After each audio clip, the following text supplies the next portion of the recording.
Hello students, welcome to Shiny Max 10th standard Max chapter 2 exercise 2.5 ல 11th sum solve பண்ணிரலாம். The sum of three consecutive terms that are in AP is 27 and their product is 288. Find the three terms. அதாவது என்னன்னா so first consecutive டேர்ம்ஸ்னா என்னன்னா அடுத்தடுத்த number. இப்போ first 1 இருக்குன்னு வச்சுக்கோங்க, 1க்கு அடுத்த நம்பர் என்னது 2, 2க்கு அடுத்த நம்பர் 3. ஸோ இதுதான் என்னன்னா கன்சிக்யூட்டிவ் நம்பர்ஸ். சரிங்களா?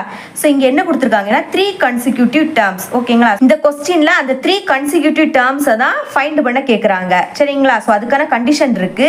அதாவது ஃபர்ஸ்ட் அந்த 3 வேல்யூஸையும் நான் ஆட் பண்ணேன்னா, அதாவது சம்னா ஆட் பண்றது, ஆட் பண்ணும்போது எனக்கு 27 கிடைக்குமா? சரிங்களா? அதுக்கப்புறம் ப்ராடக்ட்னா மல்டிபிள் பண்றது, அந்த 3 வேல்யூவையுமே நான் மல்டிபிள் பண்ணேன் அப்படின்னா 288 கிடைக்குமா? ஸோ இதுதான் நம்மளுக்கு கண்டிஷன். ஓகே, அந்த 3 டேர்ம்ஸ் என்னன்னு கண்டுபிடிச்சிடலாம். Okay, solution. ஸோ ஃபர்ஸ்ட் அந்த 3 கன்சிக்யூட்டிவ் டேர்ம்ஸை நான் எப்படி எடுத்துக்க போறேன்னா, let the 3 consecutive terms be first a minus d, a, next a plus d இந்த மாதிரி எடுத்துக்க போறேன். சரிங்களா?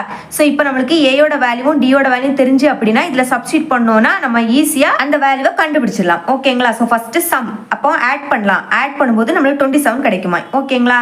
ஓகே, அப்போ their sum.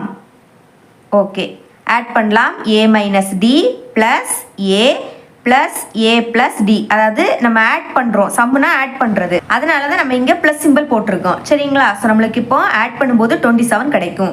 ஓகே, இப்போ பாருங்க ரெண்டு வேல்யூவும் சேமாக இருக்குது, ஆனால் டிஃப்ரெண்ட் சைன். இது மைனஸ், இது ப்ளஸ். அப்போ கேன்சல் பண்ணிடலாம். ஓகே, இனிமேல் கவுண்ட் பண்ணலாம். 1 2 3 3a இருக்குது. ஓகேங்களா? இஸ் ஈக்குவல் டு இந்த 27.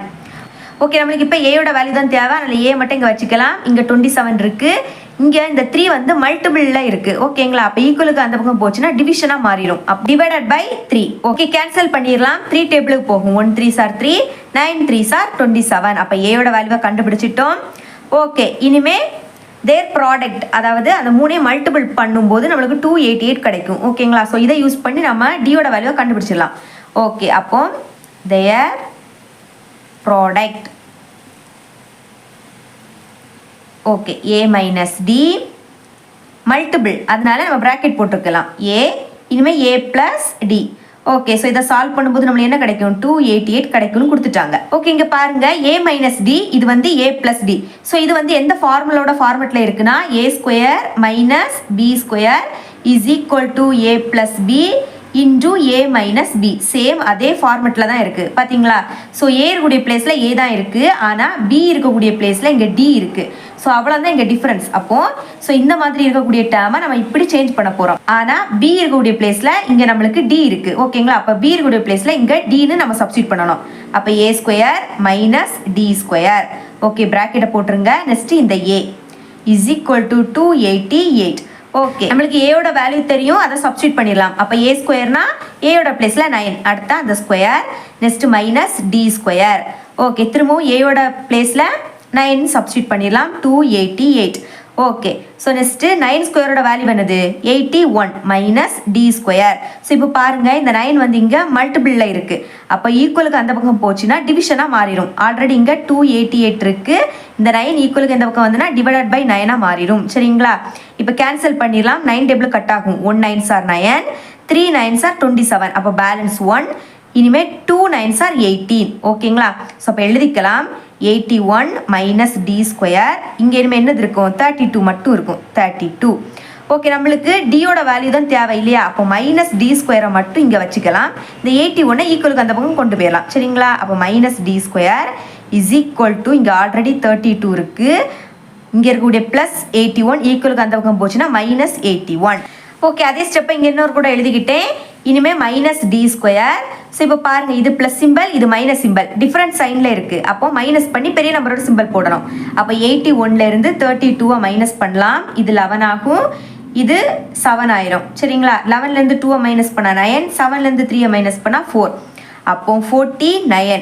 பெரிய நம்பர் என்னது? 81, அதோட சைன் மைனஸ், அப்போ மைனஸ் 49. ஸோ இப்போ பாருங்கள் ரெண்டுலேயுமே மைனஸ் இருக்குது. அப்போ கேன்சல் பண்ணிடலாம். அப்போ டி ஸ்கொயரோட வேல்யூ 49. நம்மளுக்கு டியோட வேல்யூ தான் தேவை. அப்போ டியை மட்டும் வச்சுக்கலாம். இந்த ஸ்கொயர் ஈக்குவலுக்கு அந்த பக்கம் போச்சுன்னா ரூட்டாக மாறிடும். அப்போ ரூட் ஆஃப் 49. ஓகே, ரூட்டுக்குள்ளே இந்த 49 எப்படி எழுதலாம்? 7 இன்டூ 7, ஏன்னா 7 7s are 49. அப்போ ரூட்டுக்குள்ளே 2 7 இருந்துன்னா ஒரு 7 வெளியே எடுக்கலாம். ஓகேங்களா? அப்போ ப்ளஸ் ஆர் மைனஸ் 7. ஓகே, அப்போ ஃபைனலாக டியோட வேல்யூமே நம்ம கண்டுபிடிச்சிட்டோம். ஓகே, இனிமேல் அந்த 3 கன்சிக்யூட்டிவ் டேர்ம்ஸை எழுதிடலாம். 3 consecutive terms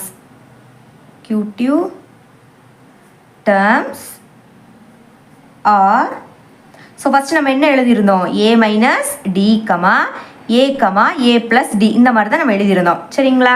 நம்மளுக்கு இப்போ a யோட வேல்யூவும் தெரியும். a யோட வேல்யூ என்னது 9, அதுக்கப்புறம் d யோட வேல்யூ plus or minus 7. ஓகேங்களா? இதில் இந்த வேல்யூவை சப்ஸ்டிட் பண்ணாலே போதும், ஈஸியாக கண்டுபிடிச்சிடலாம். சரிங்களா? a யோட பிளேஸில் 9 மைனஸ் d யோட பிளேஸில் 7, a யோட பிளேஸில் 9, a யோட பிளேஸில் 9 ப்ளஸ் d யோட பிளேஸில் 7. சரிங்களா? ஓகே, 9லேருந்து 7 மைனஸ் பண்ணால் 2, இந்த 9 அப்படியே எழுதிருங்க. 9ஐயும் 7ஐயும் ஆட் பண்ணால் 16. ஓகேங்களா? ஸோ ஃபைனலாக அந்த 3 கன்சிக்யூட்டிவ் டேர்ம்ஸை ஈஸியாக கண்டுபிடிச்சிட்டோம். ஓகேங்களா? இவ்வளோ இந்த சம்